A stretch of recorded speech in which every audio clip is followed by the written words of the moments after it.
हरे कृष्णा। तो महाभारत में आगे बढ़ते हुए आज हम चर्चा करेंगे। तो कल जो हमने विषय डिस्कस किया था उसको थोड़ा संक्षिप्त रूप में पहले चर्चा करते हैं।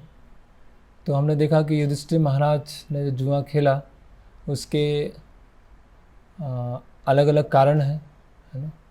जब व्यासदेव जी ने भविष्यवाणी की कि आगे चलकर बहुत बड़ा युद्ध होने वाला है और राजसूय यज्ञ फलित होगा 13 साल के अंदर, और आपको राजा बनाने के लिए बहुत बड़ा युद्ध होगा, है ना। तो उस समय युधिष्ठिर महाराज प्रतिज्ञा लेते हैं कि जो बड़े मुझे आज्ञा देंगे वही मैं पालन करूँगा, क्योंकि बड़ों की आज्ञा पालन करने से जो मतभेद है, डिसेंशन है, वो पैदा नहीं होगा, है ना। फिर हम देखते हैं कि युधिष्ठिर महाराज को प्रेशराइज किया गया, है ना। हालांकि वो चाहते नहीं थे, तो उनको प्रेशराइज किया गया कि उनको जुआ खेलना है ना। और जब जुआ खेलना प्रारंभ किया तो जुए का जो एक जब वो अर्जुन और द्रौपदी उनको दाव पे लगाते हैं तो विचार करते हैं कि ये तो हारेंगे नहीं कभी। क्यों? क्योंकि ये कृष्ण के बहुत प्रिय हैं, है ना। और अंततः हमने देखा कि महाभारत में जो बताया गया है कि हम मान सकते हैं कि कुछ स्तर पर त्रुटि है ना, कि उन्होंने जुए में करते गए और यहाँ तक सबको हार गए। लेकिन किसी भक्त के द्वारा त्रुटि होना वो तो महत्वपूर्ण है, लेकिन एक स्तर पर महत्वपूर्ण भी नहीं है, क्योंकि त्रुटि करने के बाद, गलती करने के बाद वो अपने आप को सुधारते कैसे हैं, उस पर रिएक्ट कैसे करते हैं, वो महत्वपूर्ण है।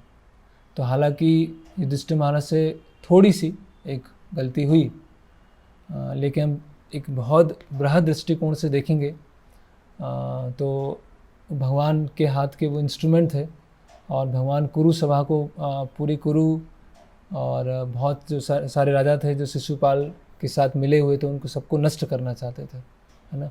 तो वो युधिष्ठिर महाराज को उन्होंने एक माध्यम बनाया, है ना। और ये बताया कि अगर हमसे कुछ ऐसे अंततः भगवान पर निर्भर रहना है ना, और जो अपना कर्तव्य करना है, और कर्तव्य करते हुए कोई हमको चीट कर रहा है, कोई हमको कपट कर रहा है, तो भी अंततः भगवान हमारी रक्षा करेंगे।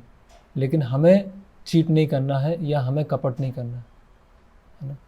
तो युधिष्ठिर महाराज को पता है कि ये कपट चल रहा है मेरे साथ छल चल रहा है, लेकिन उन्होंने अपना एक स्तर का जो धर्म है उसको छोड़ा नहीं, और उसकी वजह से भगवान ने सभी पांचों पांडवों की, द्रौपदी की रक्षा की, और अंततः युधिष्ठिर महाराज सम्राट बने, है ना। तो इस स्तर पर, अलग अलग स्तर पर हम युधिष्ठिर महाराज के गैम्बलिंग को समझ सकते हैं। तो कल हमने वहाँ तक पूरा कर दिया कि द्रौपदी को भी उन्होंने दांव पे लगाया और द्रौपदी भी हार गई। तो अभी जो दुर्योधन है, कर्ण है, दुशासन है, शकुनी है, बहुत प्रसन्न होते हैं, बहुत खुश होते हैं। और दुर्योधन क्या बोलता है कि विदुर जाओ, द्रौपदी को लेके आओ, है ना। तो विदुर पहले तो डांटते हैं, कि विदुर बोलते हैं कि जब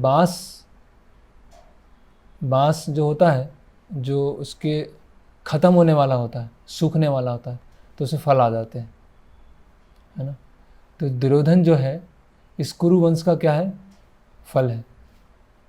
अभी ये फल आ गया है, दुर्योधन रूपी फल आ गया है, और ये सारा कुरुवंश नष्ट होने वाला है। तो दुर्योधन बोलता है कि ये विदुर तो जाएंगे नहीं।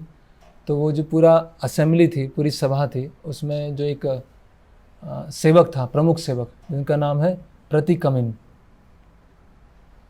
तो दुर्योधन बोलता है, प्रतिकमिन को बुलाता है और बोलता है कि प्रतिकमिन तुम जाओ, है ना, और द्रौपदी को लेके आओ, है ना, सभा के सामने खींच के लेके आओ, है ना।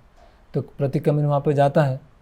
अभी जो द्रौपदी जो उस समय थी, तो जो मासिक धर्म होता है वो पूरा होने वाला होता है, और वो केवल क्या बोलते हैं, एक सिंगल क्लॉथ में थी, है ना, साड़ी के सिंगल क्लॉथ में थी।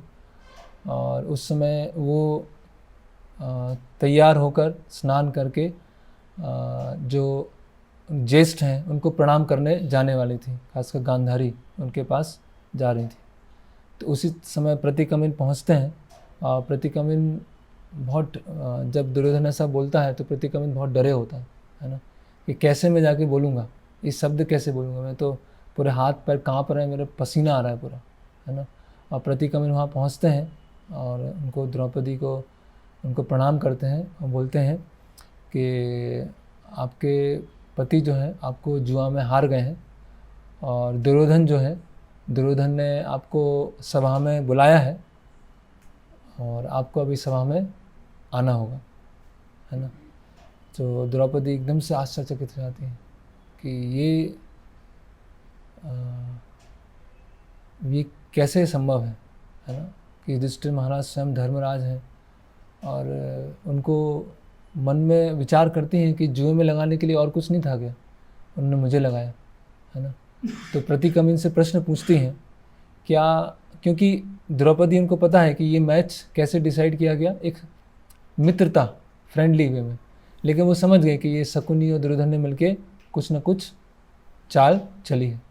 तो वो अभी जो द्रौपदी है, जो पूरी कुरु सभा में जो एक बहुत ही बड़ा अधर्म होने वाला है उसको रोकने का प्रयास करती हैं। द्रौपदी भगवान की शुद्ध भक्त है ना, तो उसको किसी तरह से वो टल जाए, थोड़ा सा टाइम डिले होते जाए, धीरे धीरे टाइम क्या बढ़ता जाए। उससे क्या सब लोग सोचेंगे कि इस अवस्था में उनको कुरु सभा में लाना सही है कि नहीं है ना। तो द्रौपदी बोलती हैं कि जो युधिष्ठिर महाराज हैं उनके पास और कुछ लगाने के लिए नहीं बचा था, तो उन्होंने मुझे लगा दिया। तो प्रतिकमिन रोने लगते हैं वहाँ पर, है ना, दुखी हो जाते हैं, बोलते हैं कि युधिष्ठिर महाराज ने अपनी सारी संपत्ति, अपना सारा राज्य, अपने सारे भाइयों और स्वयं को भी जुए में हार गए, है ना। और जब द्रौपदी सुनती हैं तो उस समय बहुत गंभीर हो जाती है कि ये तो बहुत गंभीर अवस्था है ना। और ये दुर्योधन और शकुनी इनकी चाल है ना। तो हम देखते हैं कि कभी कभी हमारे जीवन में ऐसी घटनाएं घटती हैं या दुर्घटनाएं घटती हैं जिसमें हम सोचते हैं कि मेरे साथ ऐसा क्यों हुआ, मैंने क्या बिगाड़ा था जो मेरे साथ ऐसा हुआ।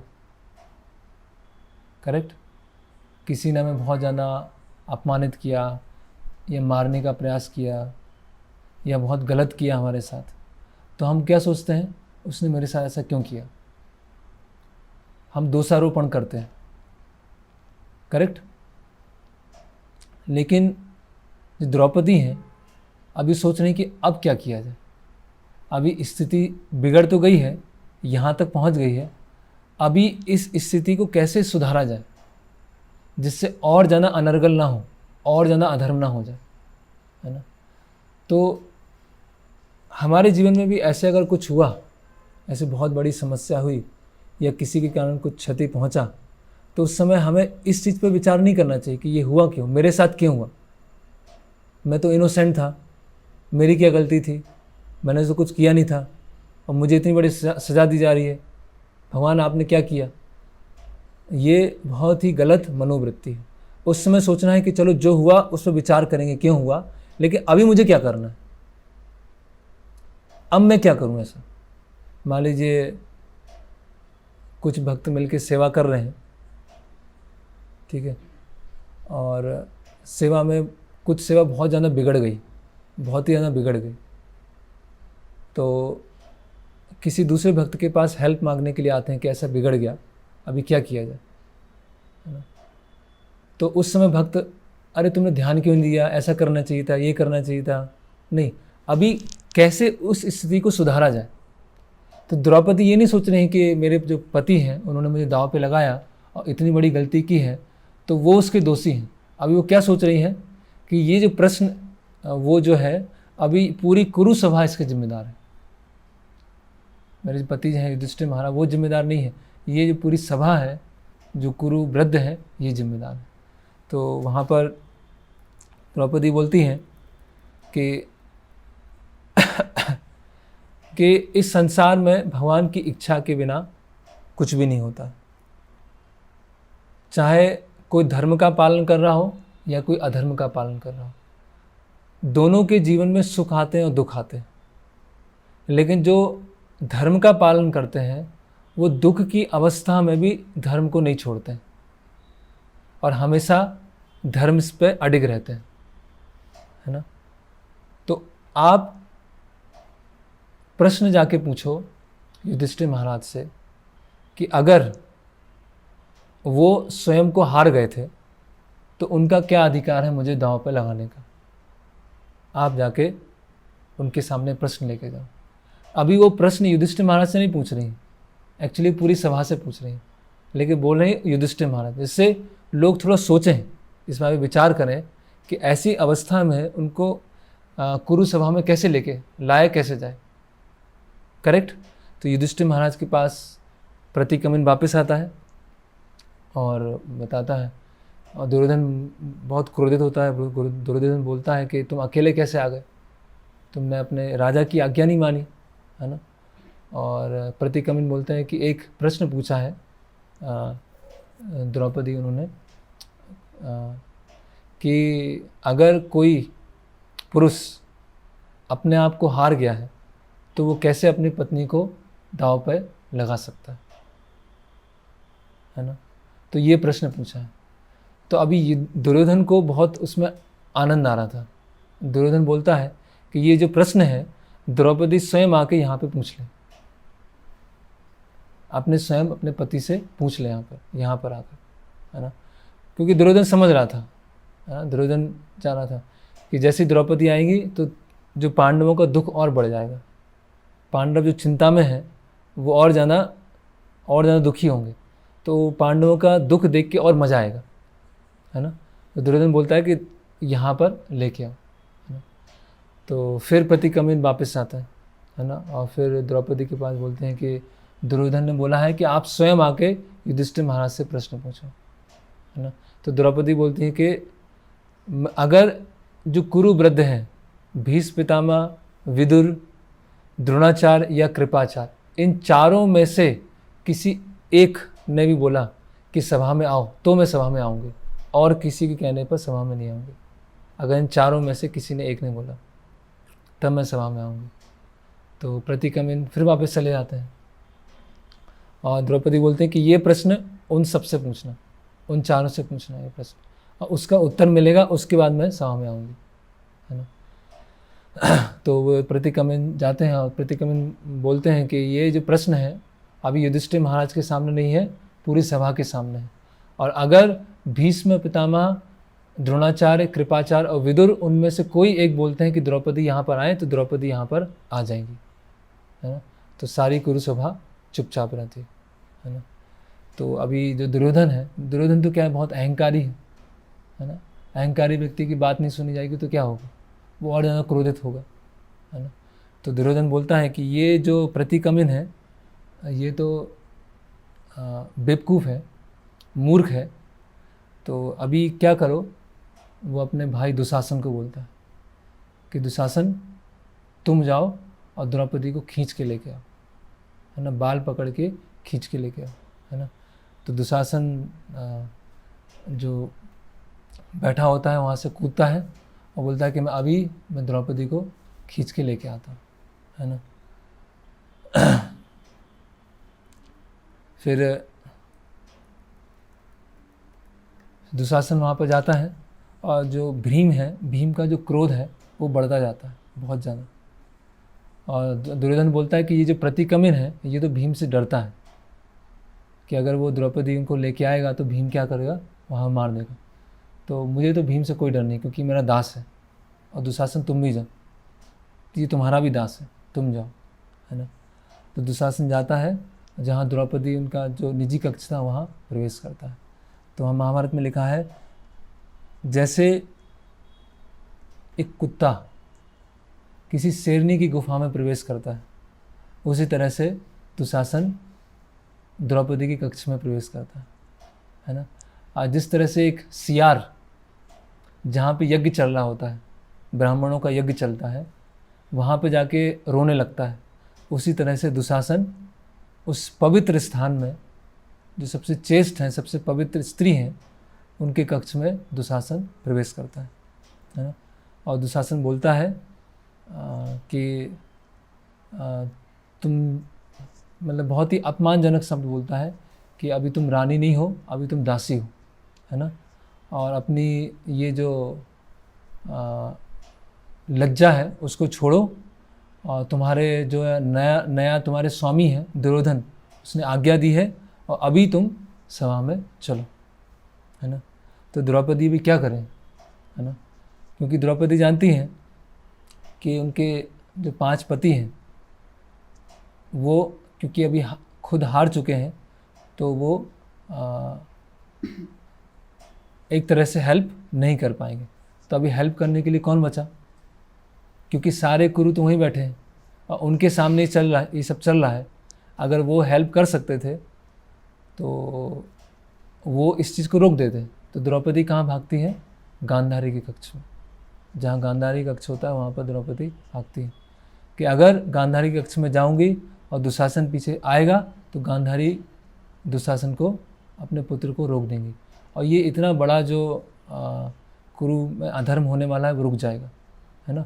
अभी द्रौपदी केवल ये नहीं सोच रही कि मेरा अपमान होगा, वो ये सोच रही है कि कुरु वंश का अपमान नहीं होना चाहिए। अगर मेरा अपमान हुआ तो कुरु वंश का अपमान होगा, और ये पूरी कुरु जो वंश है वो पूरा नष्ट हो जाएगा। आप देखिए दोनों का थिंकिंग एक जैसा है। युधिष्ठिर महाराज हैं, उनका भी यही सोच है कि कुरु वंश नष्ट नहीं होना चाहिए, और द्रौपदी हैं वो अपने व्यक्तिगत अपमान के बारे में नहीं सोच रही। उनको पता है कि उनके पति भी विवश है ना। तो वो गांधारी की तरफ कक्ष की तरफ भागती हैं और दुशासन पीछे आता है और बाल वो पकड़ लेता है ना। बाल पकड़ता है और खींचने लगता है। और फिर जो द्रौपदी हैं बोलते हैं कि निर्दयी और धूर्त, इस तरह से मुझे असेंबली में मत ले जाओ, जिस तरह से मैं अभी हूँ, जिस तरह से मैंने अभी वस्त्र पहना है उस तरह से मुझे असेंबली में मत ले जाओ, है ना। तो दुशासन ज़ोर ज़ोर से हंसने लगता है, बोलता है ये कोई निर्भर नहीं करता है, अभी तुम रानी नहीं हो, है ना, अभी तुम दासी हो, दुर्योधन की दासी हो, और तुम अगर सिंगल क्लॉथ में हो या कोई क्लॉथ ना पहना, कोई कपड़े भी नहीं पहना, तो भी हमने तुम्हें जीता है, तुम दासी हो, और बाकी दासियों की तरह जो दुर्योधन की अन्य दासियां हैं उनके साथ उसी तरह से तुम अभी काम काज करना, है ना। तो फिर वो खींचता है, दुशासन खींचता जाता है, और जो द्रौपदी है वो प्रार्थना कर रही है ना। द्रौपदी इस बात की, इस तरह से प्रार्थना, जो कृष्ण है उनके प्रति प्रार्थना कर रही है कि ये जो घोर अधर्म होने वाला है वो किसी तरह से रुक जाए, है ना। और दुशासन खींच के लेके आता है और वो जो सभा है, सभा के गेट तक, और गेट से थोड़ा सा आगे वहाँ पर लेके आ जाता है ना। और जो विदुर हैं, द्रोणाचार्य हैं और भीष्म पितामह हैं, वो मतलब बहुत अधीर हो जाते हैं और पूरे असेंबली में उनके आंसू आ जाते हैं, रोने लगते हैं कि हमारे आंखों के सामने ऐसा हो रहा है। जो भरतवंश, जहाँ पर राजा धार्मिक प्रसिद्ध राजा है ना, वो हमारे सामने इस तरह से हमारी जो कुल वधू है उनका अपमान किया जा रहा है ना। और धृतराष्ट्र में क्या बोलता है कि धृतराष्ट्र अंदर ही अंदर क्या हो रहा है, बहुत प्रसन्न हो रहा है। धृतराष्ट्र बोला अभी क्या हुआ, वो पांचाली जो है वो अभी तक आई कि नहीं है, इस तरह से पूछ रहा है ना। तो फिर दुशासन वहाँ तक लेके आता है और द्रौपदी वहाँ पर फिर खड़ी होती हैं, इससे मतलब अग्नि की तरह खड़ी होती हैं, और फिर बोलती हैं कि यहाँ पर इस सभा में जितने लोग भी बैठे हैं वो शास्त्रों में निपुण हैं, है ना, विद्वान हैं, क्या धर्म है सब कुछ जानते हैं, है ना। कुछ मेरे यहाँ पर गुरुजन हैं, कुछ मेरे पिता के समान, है ना। और इस अवस्था में मैं यहाँ पर खड़ी हूँ, और मुझे पता है कि इसमें मेरे पति युधिष्ठिर महाराज की थोड़ी भी त्रुटि नहीं है। इस अवस्था में आई हूँ उसमें वो उस चीज़ के लिए बिल्कुल भी जिम्मेदार नहीं है ना। और वो स्वयं धर्मराज हैं और वो नैतिकता के सूक्ष्म नियमों को जानते हैं, है ना। और जो नियमों को नहीं जानता है वो ही, उन्हीं के कारण मेरी आज ऐसी अवस्था हुई है ना। तो नियमों को क्या है, सूक्ष्मता के नियमों को क्या है कि बड़ों की आज्ञा का पालन करना। तो इस समय जो बड़े हैं दुर्योधन को बोल सकते हैं कि ये नहीं होना चाहिए, लेकिन वो नहीं बोल रहे हैं, तो ये किसकी जिम्मेदारी, कौन गलत है? युधिष्ठिर महाराज गलत नहीं है। क्लियरली द्रौपदी यहाँ बोले कि मेरे पति हैं युधिष्ठिर महाराज, और उनकी इस पूरे घटना में कोई भी त्रुटि नहीं है। अभी द्रौपदी स्वयं बोल रही हैं कि युधिष्ठिर महाराज की कोई त्रुटि नहीं है, और आज तक लोग यही सोचते हैं कि युधिष्ठिर महाराज ने गलती किया, जुए में लगा। सोचिए, जिनको जुए पे लगाया वो स्वयं स्पष्ट कर रहे हैं, है ना। तो हम समझ सकते हैं कि कितनी वो सती स्त्री, कितनी चेस्ट है, प्योर, है ना, और कितने महान स्तर का वो है, उनकी भक्ति है। हमारे साथ अगर ऐसा कोई करे, है ना, हम तो अपना क्या बोलते हैं, कंपोज़र को क्या बोलेंगे हिंदी में, कंपोज़र, अंदर से क्या बोलते हैं उसको, हम बहुत ज़्यादा अशांत हो जाएंगे, है ना। हम पूरी तरह से बौखला जाएंगे और पूरा उसको बोलते रहेंगे, अपशब्द बोलेंगे, तुमने ऐसा क्यों किया, मेरे साथ क्यों किया। लेकिन देखते हैं कि फिर द्रौपदी जो है धृतराष्ट्र की तरफ देखती हैं, है ना, और देखती हैं कि वहाँ पर भीष्म बैठे हैं, द्रोणाचार्य बैठे हैं, विदुर बैठे हुए हैं, है ना, सब शांत हैं। तो फिर वो बोलती हैं कि जिस तरह से मुझे इस सभा में लेके आया गया है ना, तो उसकी वजह से आज कुरु वंश की सारी नैतिकता खत्म हो गई, है ना। और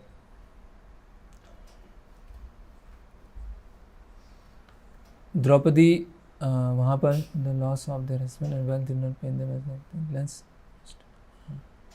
तो बाकी जो पांडव हैं, है ना, वो भी बहुत दुखी होते हैं। और उनको जब उनकी पूरी संपत्ति, पूरा राज्य उन्होंने खो दिया, उस समय इतने दुखी नहीं थे, या पांचों पांडव हार गए उस समय इतने दुखी नहीं थे। द्रौपदी की जो ऐसी स्थिति देखा, उसकी वजह से पांडव भी बहुत ज़्यादा दुखी होते, है ना। और फिर द्रौपदी वहाँ प्रश्न पूछती हैं, है ना। क्या प्रश्न पूछती हैं कि अगर पत्नी जो है पति की संपत्ति है, तो कैसे पति पत्नी को दांव में लगा सकता है। और युधिष्ठिर स्वयं हार गए थे, स्वयं दास बन चुके थे, तो वो मुझे कैसे दांव पे लगा सकते हैं। मतलब अभी उनकी संपत्ति नहीं हूँ, खुद को दांव में लगाने से पहले मैं उनकी संपत्ति थी, तो उस समय मुझे दांव पे नहीं लगाना चाहिए।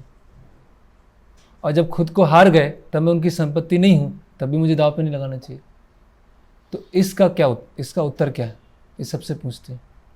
एक्चुअली वो युधिष्ठिर महाराज से नहीं पूछ रहे हैं, वो सबसे पूछ रहे हैं कि ये आप सभी ने जो होने दिया वो क्या सही है गलत है ना। तो फिर भीष्म पितामह बोलते हैं, है ना। तो धृतराष्ट्र तो चुपचाप रहता है ना। तो भीष्म पितामह बोलते हैं कि बोलते हैं कि कोई भी knowing that one who has no wealth of his own cannot stake that belonging to others। बोलते हैं कि अगर कोई वस्तु उसकी संपत्ति नहीं है तो उसको दाव पे नहीं लगाया जा सकता है ना। अगर युधिष्ठिर स्वयं हार गए थे तो आपको दाव पर नहीं लगा सकते। लेकिन शास्त्रों में ऐसा भी लिखा है कि जो पत्नी है हमेशा पति के संरक्षण में रहती है, उनकी एक तरह से संपत्ति होती है। तो उस तरह से उन्होंने दांव पे लगाया, तो वो सही है, सही भी है गलत भी है। तो मुझे अभी समझ में नहीं आ रहा है इसका उत्तर क्या है ना। तो युधिष्ठिर महाराज जो भीष्म पितामह है वो किसमें क्या उनसे मिस्टेक हुई। अभी हम भीष्म पितामह देखते हैं, दो स्तर पर उन्होंने ये रिएक्शन को देख सकते हैं, है ना। भीष्म पितामह किस चीज़ में फंस गए, जिसको बोलते हैं शास्त्रों में नियम आग्रह। नियम आग्रह क्या होता है? नियम को जानना लेकिन नियम का उद्देश्य क्या है उसको भूल जाना। नियम को जानना लेकिन उसका उद्देश्य भूल जाना, है ना। जैसे मान लीजिए कोई भक्ति के सारे नियमों को पालन कर रहा है, लेकिन भक्ति के नियमों पालन करने के पश्चात उसको अहंकार आ रहा है, या उसने विद्या ली, उसने बहुत सारे शास्त्रों का अध्ययन किया और उसके बाद उसको अहंकार आ रहा है। लेकिन विद्या ददाति विनियम, विद्या लेने से क्या होगा? हम भगवान की सुप्रीमेसी समझेंगे, भगवान कितने महान हैं, भगवान ने जो सृष्टि बनाई वो कितनी महान है, और अपनी तुच्छता को समझेंगे, है ना। तो विद्या ददाति विनियम, लेकिन जो विद्या को देख रहा है उसके पर्पस को नहीं देख रहा है, वो क्या होगा? अहंकारी हो जाएगा। तो भीष्म पितामह कहीं ना कहीं इस टेक्निकलिटी में क्या है, उसमें फंस गए। बोले कि मैं इसमें नहीं बता सकता हूँ, ये सही भी है और गलत भी है, तो मैं इसमें उत्तर नहीं दे सकता हूँ, मैं कंफ्यूज हो गया, है ना। तो इसको बोलते हैं नियम आग्रह। नियम को जानना लेकिन उसके उद्देश्य को भूल जाना, है ना। तो प्रश्न अल्टीमेटली प्रश्न ये नहीं है कि वो दाव पे लगाना चाहिए कि नहीं लगाना चाहिए। प्रश्न ये है कि इस अवस्था में किसी स्त्री को घर के जो बड़े जन हैं उनके सामने लाना सही है गलत है? तो उसमें तो क्लियर है ये गलत है ना। तो जो भीष्म है धृतराष्ट्र की तरफ देखते हैं तो धृतराष्ट्र फिर भी चुप रहते हैं, है ना। फिर दुर्योधन बोलता है, दुर्योधन अपनी चाल चलता है ना। दुर्योधन बोलता है कि यहाँ पे तो कोई उत्तर नहीं दे पा रहा है ना। अगर ये प्रश्न तुम स्वयं युधिष्ठिर महाराज से पूछ लो, युधिष्ठिर से पूछ लो। अगर युधिष्ठिर ने स्वीकार कर लिया कि मेरी गलती है तो मैं सारा राज्य लौटा दूंगा, 5 पांडवों को मुक्त कर दूंगा, पूरा इंद्रप्रस्थ दे दूंगा, है ना। अभी दुर्योधन क्या करना चाह रहा है? ब्रेक करना चाह रहा है, फूट डालने का प्रयास कर रहा है ना। किनके बीच में? 5 पांडवों और द्रौपदी के बीच में। दुर्योधन क्या बोलता है कि अगर युधिष्ठिर महाराज बोलेंगे कि मैंने गलत किया है, अधर्म के अनुसार किया है, तो मैं सबको मुक्त कर दूंगा, सारा राज्य दे दूंगा, है ना। तो अभी देखिए द्रौपदी क्या बोलते हैं, है ना। द्रौपदी बोलती हैं कि अगर युधिष्ठिर महाराज ने कुछ गलत किया है और उनके वश में होता इसको नकारना तो पहले ही नकार देते। ये उन्होंने जो कुरुजन हैं उनकी सहमति में और उनके प्रेशर में आके किया है, इसमें उनकी कोई गलती नहीं है। और वो किससे द्रुत क्रीड़ा खेल रहे थे? जो एक प्रोफेशनल जुआरी है, ऐसा जुआरी जो प्रोफेशनल है। तो अपने आप में ये जो मैच है ये गलत साबित होता है, तो उनसे तो पूछने की आवश्यकता है ही नहीं, है ना। और उन्होंने इस तरह से अपने भाइयों को मुझे दांव पे लगाया, उसका कारण ये है कि इतने सब यहाँ पर अधर्मी लोग बैठे हुए हैं, इतने सब पापी लोग बैठे हुए हैं, है ना। तो उनकी वजह से, उनके प्रभाव की वजह से युधिष्ठिर महाराज ने ये दांव पे लगाया, है ना। लेकिन उसके भी जिम्मेदार कौन है? ये सब कुरु हैं, मतलब दुर्योधन, शकुनी ये हैं और सारे कुरु वृद्ध हैं। तो उनसे प्रश्न पूछने की आवश्यकता नहीं है, द्रौपदी तुरंत वहाँ पर खारिज कर देती है ना। देखिए ऐसी इतनी भयानक परिस्थिति होते हुए भी, है ना। तो ये हम देखते हैं कि महाभारत में ये जो पूरी घटना है, ये द्रौपदी उनके लिए सबसे बड़ी अपमानजनक घटना है ना। लेकिन सबसे बड़ा ग्लोरियस घटना भी होती है उनके लिए, सबसे अपमानजनक भी होती है और सबसे महान घटना भी हो जाती है कि भगवान के सबसे महान भक्त हैं, ये पूरे इंसिडेंट से बाहर आएगा, है ना। तो अभी हमारे जीवन में भी ऐसी घटनाएं घटती हैं जिसमें हम चारों तरफ से पूरी तरह से विवश हो जाते हैं, हम क्या करें, है ना। बेबस हो जाते हैं कि सारे द्वार बंद हो गए, है ना, कोई हमारी मदद करने के लिए नहीं है, अभी क्या किया जाए। अगर उस समय भी हम धर्म का साथ ना छोड़ें, उस समय भी भक्ति को दृढ़ रहें, तो वो जो हमारे लिए बहुत कठिन या कष्टदायक घटना है, वो भी क्या है, भक्ति में आगे बढ़ने के लिए या हमारी शरणागति को दिखाने के लिए सबसे महान घटना बन जाती है ना। तो अभी द्रौपदी इस तरह से दुर्योधन के प्रश्न को खारिज कर देती है ना। और दुशासन फिर भी इंसल्ट करता है, और दुशासन क्या करता है, फिर से वो द्रौपदी के बाल खींचता है और खींच के लेके आता है ना। और भीम को और गुस्सा आता है, और गुस्सा आता है, और तेज़ गुस्सा आता है। और भीमा बोलते हैं कि अभी तक मैंने गुस्सा रोक के रखा है, अगर मेरे जो ज्येष्ठ भ्राता हैं मुझे आज्ञा देंगे तो अभी 100 कौरवों को यहीं पे मैं उनको मैं यहीं के यहीं मार दूंगा, है ना। तो युधिष्ठिर महाराज उनको शांत करते हैं, है ना। और भीम का क्रोध और बढ़ता है ना। और भीम बोलते हैं कि जिन हाथों ने ये पासे फेंके हैं, युधिष्ठिर महाराज के लिए बोलते हैं, है ना। अभी हमें समझना पड़ेगा कि हमें यूटोपियन नहीं बनना पड़ेगा, है ना। युधिष्ठिर महाराज जैसा रिएक्ट कर रहे हैं वैसे सब करें। भीम भी शुद्ध भक्त हैं, भीम एक अलग स्तर पे कार्य कर रहे हैं। युधिष्ठिर महाराज भी शुद्ध भक्त हैं, अर्जुन भी शुद्ध भक्त हैं। लेकिन हम ऐसा नहीं कि सब एक तरह के, सब जैसे हम सोचते हैं ना कि सारे भक्त एक जैसे स्वभाव के होना चाहिए, सबका अलग अलग स्वभाव है। तो भीम बोलते हैं कि अगर मेरे मतलब मेरे उसमें हो, मेरे दायरे में हो, तो मैं अभी ये हाथों को जला दूंगा, युधिष्ठिर महाराज के जो हाथ हैं को मैं जला दूंगा, है ना। तो हैं नहीं युधिष्ठिर महाराज, हाँ।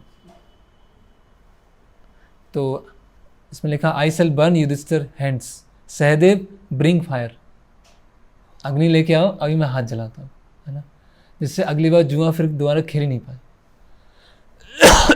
तो अर्जुन वहाँ भीम उनको शांत करते हैं कि आप इस तरह से मत बोलिए, और आपने अपने बड़े जो भाई हैं उनके प्रति आज तक ऐसा नहीं बोला है, और अपने दुश्मन है, मतलब ये जो दुश्मन है जो आनंद ले रहे हैं उनके आनंद को और मत बढ़ाइए, है ना। आप इस तरह से बोलेंगे, क्रोध करेंगे युधिष्ठिर अपने बड़े भाई के ऊपर, तो उनका आनंद और बढ़ेगा, है ना। और उनके मतलब उनके चरित्र को देखिए युधिष्ठिर महाराज को, कि इतना सब होते हुए भी उन्होंने क्रोध नहीं किया है। और आप भी अभी शांत रहिए, जैसा युधिष्ठिर महाराज बोल रहे हैं वैसा कीजिए, और आगे चलकर such an act will make surely him famous. और इसके लिए लोग उनका गुणगान करेंगे कि इतनी ऐसी परिस्थिति होते हुए भी उन्होंने विचलित नहीं हुए, अशांत नहीं हुए, है ना। तो भीम चुप हो जाते हैं और भीम बोलते हैं कि आप सही बोल रहे हैं, मुझे अपने कर्तव्य को निभाना चाहिए, और जैसे मेरे बड़े भाई बोल रहे हैं वैसा मैं करूँगा, है ना। तो फिर आगे जो दुर्योधन है वो और ज़ोर ज़ोर से हंसता है, और जैसे भीम युधिष्ठिर महाराज को बोलते हैं, फिर अर्जुन रोकते हैं, तो इस तरह से दुर्योधन का आनंद क्या है और ज़्यादा बढ़ता जाता है। और भाई आपस में थोड़ा सा झगड़ रहे हैं थोड़ा सा, और द्रौपदी दुखी है, तो दुर्योधन क्या है, उसका आनंद और ज़्यादा बढ़ रहा है। और दुर्योधन क्यों आनंद, क्योंकि द्रौपदी हंसी थी। मैं सभा में जब दुर्योधन गिरा था, पानी में गिरा था, तो उस अपमान का बदला लेना था, है ना। तो अभी पूरी सभा शांत हो जाती है ना। अभी क्या किया जाए, प्रश्न का उत्तर कोई नहीं दे रहा है। तो धृतराष्ट्र के जो 100 पुत्र हैं उसमें से एक पुत्र खड़ा होता है, और वो बोलता है कि पूरी कुरु सभा उत्तर नहीं दे पा रही, अभी मैं उत्तर दूंगा द्रौपदी के प्रश्न का, कि ये सही है या गलत है। तो कौन थे वो धृतराष्ट्र के पुत्र? युत्सुन, विकर्ण खड़े होते हैं।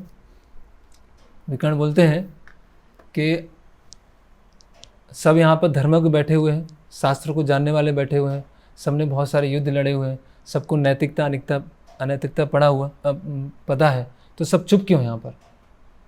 विकर्ण बहुत जैसे चिल्लाते हैं, और धृतराष्ट्र, भीष्म, विदुर, कोई बोल क्यों नहीं रहा है? द्रोणाचार्य, कृपाचार्य, कोई कुछ नहीं बोल रहे हैं, है ना। तो उत्तर देने के लिए वो जो विकर्ण है बोलते हैं, तो तब भी सब शांत रहते हैं। तो खत्म हो गया, है ना। तो फिर वो बोलते हैं कि अभी मैं उत्तर देता हूँ, है ना। बोलते हैं, पहला बोलते हैं, कोई भी क्षत्रिय अगर इन 4 चीज़ों में प्रवृत्त होता है तो उसका नाश होना पक्का है। क्या क्या 4 चीज़ें हैं? हंटिंग, अनावश्यक शिकार करना, शराब पीना, अवैध स्त्री संग करना और जुआ खेलना, है ना। अगर ये 4 चीज़ें कोई क्षत्रिय अपनी एक सीमा से बाहर करते हैं तो विकर्णवा बोलता है कि अगर 4 चीज़ों में ये क्षत्रिय प्रवृत्त होते हैं तो वो जो भी करते हैं वो नल और वॉइड हो जाएगा, है ना। तो क्षत्रिय धर्म की गरिमा के बाहर जाकर ये पूरा गैम्बलिंग मैच हुआ है, इसलिए इसमें जो भी हुआ है उसको सब निरस्त कर देना चाहिए। जैसे जैसे पहले स्थिति में था उसी तरह से सब स्थिति में रहेंगे। आपने मुझे म्यूट कर दिया।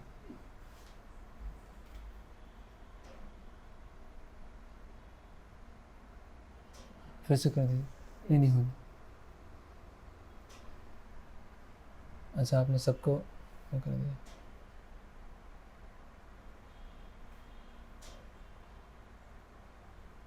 ओके। तो विकर्ण पहला आर्ग्यूमेंट देते हैं कि ये 4 चीज़ें अगर एक मर्यादा से बाहर होती हैं क्षत्रिय तो वो सब निरस्त हो जाएगा, है ना। और ये शकुनी ने गेम खेला है। अगर दुर्योधन गेम खेलता तो उसकी वो बात मानी जाती। शकुनी ने खेला है, इसलिए पांडवों को पूरे सम्मान के साथ उनसे माफ़ी मांगकर उनको इंद्रप्रस्थ छोड़ के आना चाहिए। विकर्ण पहला बोलता है। और दूसरा ये है, अगर युधिष्ठिर महाराज ने हारा भी है तो जो द्रौपदी हैं वो 5 पांडवों की पत्नी, केवल युधिष्ठिर उनकी पत्नी नहीं है, तो इसकी वजह से युधिष्ठिर महाराज ने जो उनको लगाया है दांव पर वो भी नल और वॉइड हो जाता, वो भी निरस्त हो जाता, है ना। इसीलिए पांडवों को इंद्रप्रस्थ छोड़ देना चाहिए। तो जैसे ही विकर्ण बोलते हैं तो सारी सभा प्रसन्न हो जाती और सब बहुत खुश हो जाते हैं कि सब यही चाह रहे हैं कि यही हो, लेकिन कोई बोल नहीं पा रहा है दुर्योधन के कारण, लेकिन विकर्ण साहस करते हैं और बोलते हैं, है ना। तो अभी सब खुश हो जाते हैं तो कर्ण उठता है ना।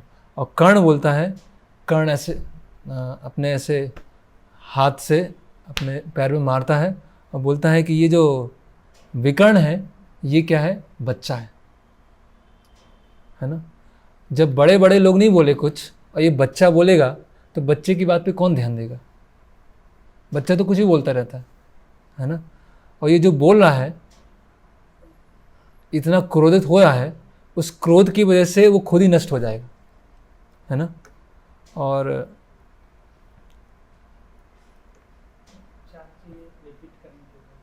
लास्ट में कर दूँगा। तो कर्ण बोलता है कि ये विकर्ण इमेच्योर है ना, और इसे धर्म अधर्म नीति अनैतिकता पता नहीं है ना। इसीलिए अभी क्या करना चाहिए?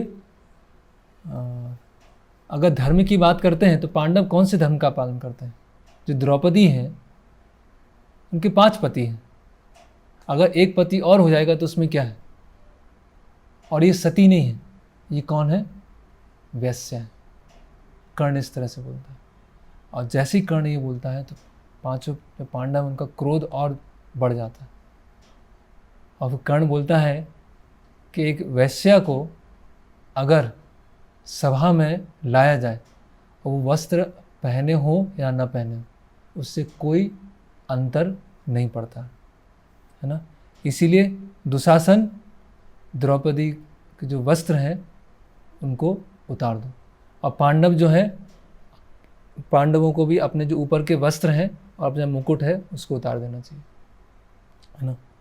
तो अभी ये जो दुर्योधन ने भी इतना नहीं सोचा था, लेकिन कर्ण ने क्या है ये दुर्योधन को बोला। अभी लोग बोलते हैं ना कर्ण बहुत अच्छा था, है ना, कर्ण के साथ नाइंसाफ़ी हुई, लेकिन पूरी ये जो घटना हुई आगे घटना होने उसका जो मेन विलेन था वो था कर्ण, क्योंकि किसी के मन में ये विचार भी नहीं आया था कि वस्त्र हरण किया जाएगा, लेकिन कर्ण ये सलाह देता है, कर्ण ही बोलता है।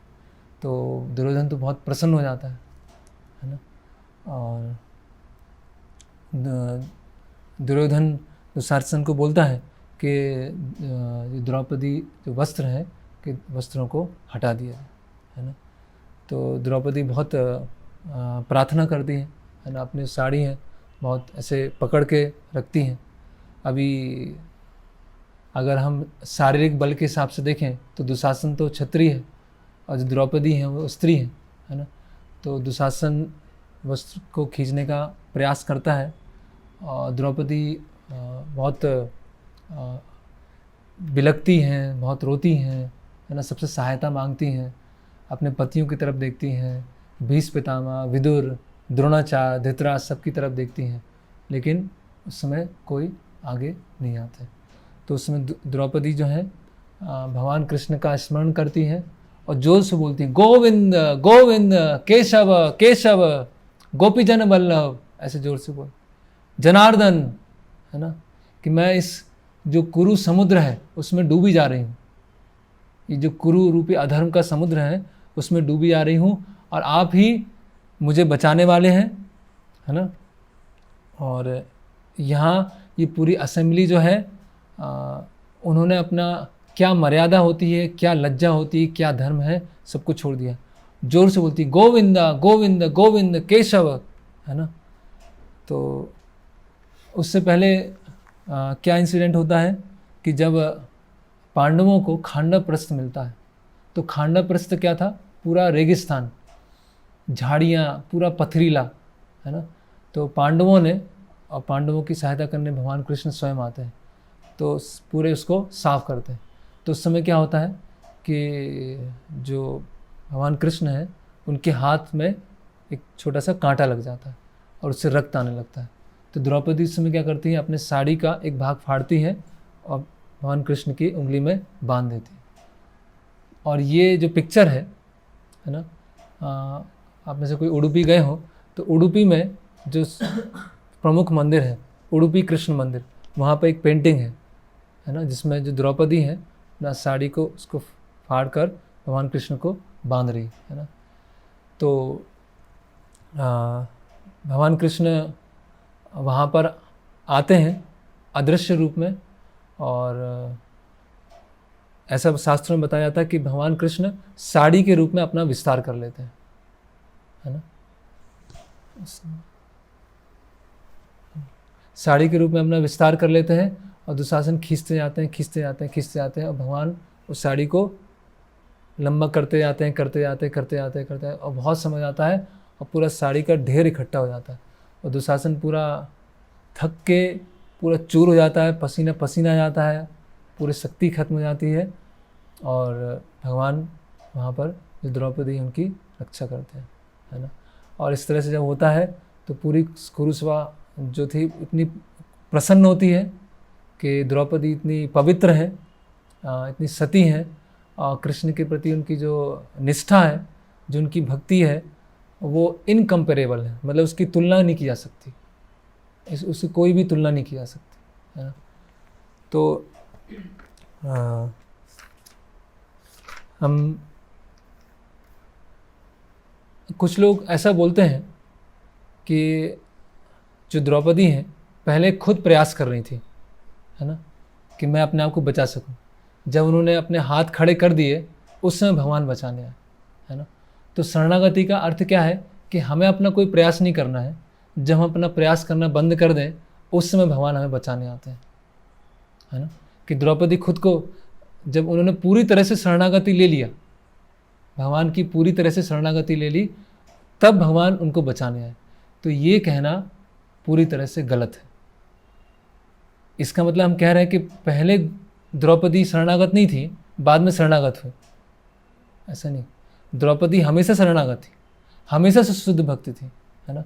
लेकिन ये पूरा जो इंसिडेंट बताया जा रहा है, इस चीज़ को फोकस किया जा रहा है कि इस संसार में हमारा कोई रक्षा करने वाला नहीं है। इस संसार में हमारा कोई संरक्षण देने वाला नहीं है। जो द्रौपदी उस समय सबसे ज़्यादा प्रोटेक्टेड स्थिति में है, उनके पति भी बैठे हैं, पितामह भी बैठे हैं, धृतराष्ट्र भी बैठे हैं, सब बैठे हुए हैं। एक स्त्री के लिए उसके सारे पति और सब कुरु वृद्ध वहाँ बैठे हुए हैं, मतलब सबसे ज़्यादा सुरक्षित स्थिति में है, लेकिन उस समय भी सबसे ज़्यादा असुरक्षित है। और पूरी तरह से भगवान के ऊपर निर्भर होना है, इस पूरे पास्ट टाइम को दिखाने के लिए भगवान ने ऐसे किया। इसका मतलब ये नहीं कि द्रौपदी पहले शरणागत नहीं थी, अभी शरणागत है। जब प्रतिकमिन कक्ष में आया, जो द्रौपदी, उन्होंने बुद्धिमानी से सोचा कि इसको कैसे टाला जाए, ये इंटेलिजेंस भगवान ने दिए। भगवान बोलते हैं ना, मत्ता स्मृतिम ज्ञानम अपोहनम च, मैं स्मृति देता हूँ, मैं नॉलेज देता हूँ, मैं भुलाता हूँ। जब असेंबली में आई तो भी उस समय रुक सके, तो भी असेंबली से प्रश्न पूछती है। ये बुद्धि भगवान देते हैं, है ना। और प्रयास करते हैं कि ये ना हो। तो भगवान के लिए तो हमेशा शरणागत है। शरणागति का अर्थ ये नहीं होता है कि जहाँ मैंने अपने सारे प्रयास छोड़ दिए, सब कुछ करना छोड़ दिया और भगवान की कृपा के ऊपर निर्भर हो गए, फिर भगवान ने। कई लोग सोचते हैं ना, भक्ति मतलब क्या होता है, बस हमें कुछ नहीं करना। जहाँ हम पूरे भगवान पर निर्भर हो जाएंगे, है ना, बस पाके बिहारी लाल की जय, आज के आनंद की जय, हम भगवान के ऊपर पूरे निर्भर हैं, फिर भगवान हमें बचाएंगे। ये नहीं, हमारे हाथ में, हमारे बुद्धि में, हमारे शारीरिक बल में जितनी क्षमता है उतना हम प्रयास करेंगे। और वो जो प्रयास करने की शक्ति है, जो बुद्धि लगाने की शक्ति है, वो भी भगवान ही देंगे। वो प्रयास करने के बाद जब अंतिम स्टेज आएगी तो भगवान के ऊपर पूरी तरह से निर्भर होकर फिर भगवान रक्षा करते हैं। जैसे श्रील प्रभुपाद बताते हैं कि मैं अमेरिका गया तो बहुत ज़्यादा आर्थिक स्थिति बहुत ख़राब थी, 40 रुपये लेके गया था, है ना। 2 हार्ट अटैक आए, 1 साल प्रचार किया, कोई सुनने को तैयार नहीं। कभी इस घर में रुके हैं, कभी दूसरे घर में रुके हैं, कभी डॉक्टर मिश्रा क्या रुके हैं, फिर बावरी में रुके हैं, वहाँ पर कुछ शराबी आते हैं, वो टाइपराइटर चुरा लिया। तो प्रभुपाद बोलते हैं टॉम्स्किन स्क्वायर पार्क में गए और प्रभुपाद वहाँ पर करताल बजाने वाले हैं। प्रभुपाद सोच रहे हैं कि मैं इतने समय पर हूँ और मुझे हार्ट अटैक आए हैं और मैं अभी मुझे भारत वापस लौट जाना चाहिए। और प्रभुपाद करताल बजाते हैं, करताल बजा रहे हैं, प्रभुपाद जी की आंखें बंद हैं, करताल बजाते जा रहे हैं, बहुत कई आधा घंटा 1 घंटा हो गया। और प्रभुपाद उस समय देखते हैं कि बहुत सारे हिप्पी बैठे हुए हैं और वहाँ पे नाच रहे हैं, है ना। तो ऐसा नहीं कि जब प्रभुपाद ने सारी आशा छोड़ दी, है ना, और प्रभुपाद ने अपनी तरफ से कुछ नहीं किया तो भगवान ने भेज दिया, ऐसा नहीं। वो हमेशा से भगवान पर निर्भर है। जैसे हम देखते हैं जयद्रथ वध, तो अर्जुन ने प्रतिज्ञा ली थी कि सूर्यास्त होने से पहले जयद्रथ को मैं मार दूंगा। तो अर्जुन पूरा प्रयास करते हैं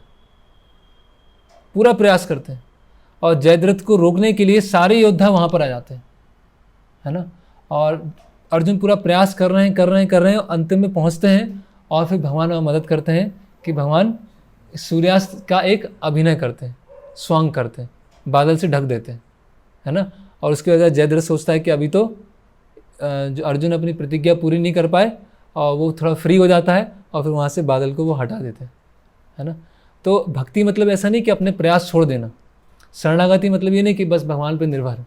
यस, भगवान पर निर्भर हैं, भगवान ने बुद्धि दी है, भगवान ने मन दिया है, इस शारीरिक बल दिया है, वो भगवान की सेवा में यूज करना है। और जब एक स्तर आ जाता है कि उस समय भगवान, तो वो भगवान के ऊपर डिपेंडेंस दिखाने के लिए कैसे भगवान के ऊपर निर्भरता होना चाहिए, ये पूरा पास्ट टाइम। और जहाँ भगवान के लिए लड़ना है, अर्जुन ने गीता सुनी, भगवान अर्जुन ने क्या बोला, नष्ट मोह स्मृति लब्धा तत्प्रसादाद म्यच्युता, है ना, गत करिष्य वचनम तब, अभी जो आप बोलेंगे वैसा करूँगा। तो अर्जुन की शरणागति क्या है, जैसे भगवान ने बोला वैसा करना है। शरणागति मतलब क्या, जो भगवान ने बोला वो करना है। तो वहाँ पर भगवान के लिए करना वो शरणागति है। यहाँ पर भगवान के ऊपर पूरी तरह से निर्भर होना वो शरणागति। तो किन भक्त के द्वारा भगवान कौन सा पास्ट टाइम बताना चाहते हैं, वो भगवान और भक्त के बीच में आदान प्रदान होता है ना। तो कई लोग बोलते हैं कि भक्तों को चिंता नहीं करना चाहिए, कैसा भी दुख है। तो द्रौपदी ऐसे इतना चिंता कर रही हैं और इतना भगवान से नहीं। लोग उदाहरण देते हैं तुकाराम का, है ना। तुकाराम सुना है, महाराष्ट्र में एक संत थे, तो उनके यहाँ विवाह था, तो क्या हुआ था पता है? उनकी जो पुत्री थी उनका विवाह था, है ना। तो वो कुछ सामान खरीदने गए थे, है ना, और एक जगह कथा चल रही थी, तुकाराम वहीं बैठ गए और कथा सुनने में इतने लीन हो गए कि फिर भगवान जो विट्ठल थे उन्होंने सारा अरेंजमेंट किया शादी का। तो लोग बोलते देखो तुकाराम तो किसी के ऊपर निर्भर नहीं थे, भगवान ने आए और किया। तो द्रौपदी ऐसा नहीं, है ना, कोई जानबूझ के अपनी जिम्मेदारी को नहीं छोड़ता है। तुकाराम जो अपने भगवान के श्रवण में, भगवान के कीर्तन में इतने लीन हो गए कि आसपास क्या चल रहा है पता नहीं। लेकिन हम ऐसा नहीं बोलेंगे अरे मैं तो भक्ति में लीन था और मैं कार चला रहा था, मैंने देखा ही नहीं राइट है लेफ्ट है और भगवान ने मेरी रक्षा नहीं की। तो भक्ति मतलब बुद्धि बंद करने देनी, बुद्धि और चलाना है। भक्ति में क्या है, बुद्धि और चलाना है। ऐसे ही मैं तो कार चला रहा था और पूरी तरह से भगवान पे शरणागत था, अभी मैं राइट जाऊँ लेफ्ट जाऊँ, तेज चलाऊँ धीमे चलाऊँ, मैं तो भगवान पे शरणागत हूँ। तो ऐसा नहीं है ना। तो इस तरह से उनको बचाते हैं। और तो यहाँ पर और काफ़ी लंबा पास टाइम है, मेन ये था। और फिर सब कुछ हो जाता है और बाद में वहाँ पर जो धृतराष्ट्र बैठा हुआ था, तो वहाँ पर क्या होता है, वहाँ यज्ञ होता है, यज्ञ कहीं दूर यज्ञ होता है। तो राजा की जो यज्ञशाला होती है उसमें अग्नि जलती रहती है ना। तो यज्ञ अग्नि बुझ जाती है ना, और सियार ज़ोर ज़ोर से रोने लगते हैं, अपशकुन आना चालू हो जाते हैं। तो धृतराष्ट्र को अब पता चलता है अब तो मुझे कुछ करना चाहिए, अब तो बोलूँ मैं कुछ, पूरा इतना सब हो गया अभी तक बोला नहीं। तो धृतराष्ट्र अब वो बोलता है और धृतराष्ट्र डर जाता है। किससे डर जाता है? द्रौपदी, उनसे डर जाता है कि अभी कुछ बहुत ज़्यादा अनर्गल होने वाला है द्रौपदी। तो द्रौपदी के पास जाते हैं और बोलते हैं कि ये केवल एक मित्रतावश रखा गया था और इतना ऐसा हो गया, तो अभी तुम मुझसे वरदान मांगो। द्रौपदी बोलती है कि सबसे पहले आप युधिष्ठिर उनको मुक्त कर दीजिए। अभी देखिए कितनी महानता है कि आप युधिष्ठिर उनको मुक्त कर दीजिए। तो धृतराष्ट्र बोलते हैं कि दूसरा वरदान मांगो। तो द्रौपदी बोलती है कि मेरे सारे पतियों को मुक्त कर दीजिए और उनके जो अस्त्र शस्त्र हैं वो उनको लौटा दीजिए, है ना। तो धृतराष्ट्र बोलते हैं और मांगो। बोले कि किसी में लालच नहीं होना चाहिए, ग्रीड नहीं होना चाहिए। एक क्षत्रिय है, छत्राणी है, उनको 2 से ज़्यादा नहीं मांगना चाहिए, है ना। तो मेरे पति मुक्त हो गए और उनके पास अस्त्र शस्त्र आ गए, बाकी सब वापस आ जाएगा, बाकी और किसी की आवश्यकता नहीं, है ना। तो धृतराष्ट्र वहाँ पर सब कुछ वहाँ पर लौटा देते हैं। और ये पूरा जो पास टाइम है, जो इतना बड़ा अपमान होने वाला था द्रौपदी का, वो सबसे बड़ा उनका गुणगान होता है ना। कि एक क्षण में कोई रानी है ना, और दूसरे क्षण में ऐसी स्थिति हो रही है, उस समय भी अशांत नहीं होना, उस समय में भी कौन दोषी है कौन दोषी नहीं है उसको बारीकी से समझना, है ना। और जो पति हैं उन पर उन्होंने ब्लेम नहीं किया, है ना। और अंततः किस तरह से उन्होंने कृष्ण की शरणागति ली और कृष्ण स्वयं उनको बचाने आए और बिल्कुल भी पैनिक नहीं हुई, बिल्कुल भी ऐसे घबराई नहीं। और इस तरह से हम पूरे ये पास टाइम को समझते हैं। उसमें और भी बहुत काफ़ी लंबा है, आप लोग चाहे पढ़ सकते हैं। तो यहाँ समाप्त करेंगे। हरे कृष्णा।